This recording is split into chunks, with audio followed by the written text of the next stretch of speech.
तो दोस्तों आखिरकार होमलैंडर मर गया, बूचर भी खत्म हो गया। लेकिन असली सवाल ये है, क्या ये एंडिंग थी या एक बड़ी डिजास्टर की शुरुआत? क्योंकि फाइनल में जो हुआ उसने पूरी द बॉयज यूनिवर्स बदल दी। रायन अब किस साइड जाएगा, जेन वी कैरेक्टर का फ्यूचर क्या होगा और वोट राइजिंग आखिर सेटअप किस चीज का कर रहा है? आज हम बात करेंगे सीजन 5 की रियल रिव्यू की। सीजन 5 का पूरा थीम था पावर इवेंचुअली डिस्ट्रॉय एवरीथिंग और होनेस्टली ये चीज हर कैरेक्टर में दिखती है। होमलैंडर पावर में पागल हो चुका था, ब्यूचर रिवेंज में मॉन्स्टर बन चुका था और अपना सीधा साधा पगलू बंदा ह्यूई फाइनली समझ चुका था कि हेट से दुनिया नहीं बचती। और वैसे भी सीजन 5 में होमलैंडर डिक्टेटर बन गया था। Freedom camps, public extortion, fake army, ये सब देखकर ऐसा लग रहा था जैसे अमेरिका नहीं कोई नाइटमेयर चल रहा हो। और इस सीजन का सबसे खतरनाक सीन था कि जब होमलैंडर और बूचर आमने सामने आया। ये बंदा जब इसके पास पावर नहीं थी, यानी अपना बूचर, तब भी इसमें इतना जिगरा था कि वो होमलैंडर के सामने काफी बार खड़ा हुआ है। और ये इकलौता ऐसा बंदा था जो होमलैंडर की बजा सकता और उसने बजाई भी। क्योंकि यार बूचर के अंदर अपनी एक अलग ही आग थी। उसकी वाइफ का उसने बुरी तरीके से हाल किया था, बेटा भी उसके हक में नहीं था, जल रहा था, कोई फैमिली नहीं थी, पिता को उसने मार डाला, भाई उसका पहले ही मर चुका था, किसके लिए जीता? अब सिर्फ उसका जीने का एक ही मकसद था, होमलैंडर की बजाना, उससे बदला लेना, और वो उसने लिया भी। खोपड़ी फोड़ दी साले की। बात करें होमलैंडर की मौत की तो उसकी डेथ से सेटिस्फेक्शन नहीं मिली, क्योंकि यार होमलैंडर अपने आप में एक पावर थी, उसको इतनी आसानी से निपटा दिया, कुछ हजम नहीं हुआ यार। मतलब 4 सीजन तक जिस बंदे का हमने इतना एरा देखा, उसकी पावर देखी, उसको बूचर ने इतनी आसानी से निपटा दिया, बात कुछ हजम नहीं हुई। यहीं से थोड़ा सा माहौल खराब हो गया, क्योंकि फैंस चाहते थे बूचर की और होमलैंडर की फाइट लंबी खींचे, खासकर एक एपिसोड तो और होना चाहिए था, स्पेशली इनकी फाइट को लेकर। लेकिन इनकी टीम ने शो को ब्रूटल नहीं दिखाया, बल्कि इन्होंने एक इमोशनल एंडिंग को चुना। और होमलैंडर की बजाने में जिसका सबसे बड़ा हाथ था वो थी किमिको। उसकी म्यूटेड पावर से होमलैंडर काफी कमजोर हो गया, या फिर यूं कह सकते हैं उसकी शक्तियां खत्म हो गई। और तब बूचर ने उसे फाइनली खत्म कर दिया, खोपड़ी में सरिया घुसा दिया। लेकिन ट्विस्ट, बूचर खुद वायरस पूरी दुनिया में फैलाना चाहता था, और ये बात उसके मन में तब आई जब उसके डॉग ने उसका साथ छोड़ दिया, यानी वो भी मर गया। और इसी बीच बूचर ने ठान ली थी कि सूप्स दुनिया में एक बीमारी है जो कभी भी बेकाबू हो सकते हैं और इंसान इसे कभी भी काबू में नहीं कर सकता। आज होमलैंडर मरा है, कल कोई और दूसरा उठकर खड़ा होगा, इसलिए वो वायरस फैलाकर सबको मारना चाहता था।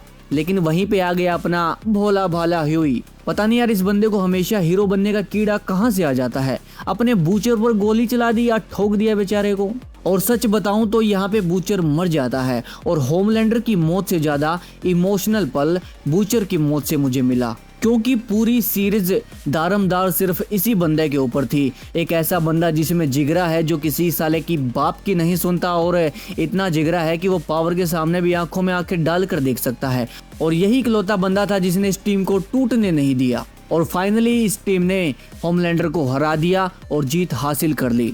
लेकिन फिर भी होमलैंडर और बूचर दोनों का बेटा जिंदा है, यानी रायन। देखते हैं उसकी पावर वापस आती है, क्या करता है वोट, वो बाद की बात है। लेकिन हो सकता है एंडिंग में MM उसका गार्डन बन जाए। और इस सीरीज में हमें जेन वी के भी काफी सारे सीन देखने को मिले, इसके ऊपर भी बात कर ही लेते हैं। पूरे बॉयज की सीरीज में जेन वी ने ऐसा कुछ खास किया नहीं, सिर्फ नाम के लिए दिखाते थे, थोबड़ा एक बार दिखा दिया, काम खत्म।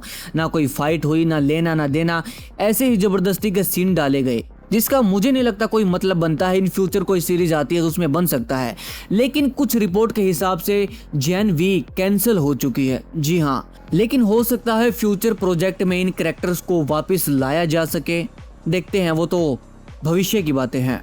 लेकिन इसके बाद आने वाली है वोट राइजिंग। अब इसका क्या होगा?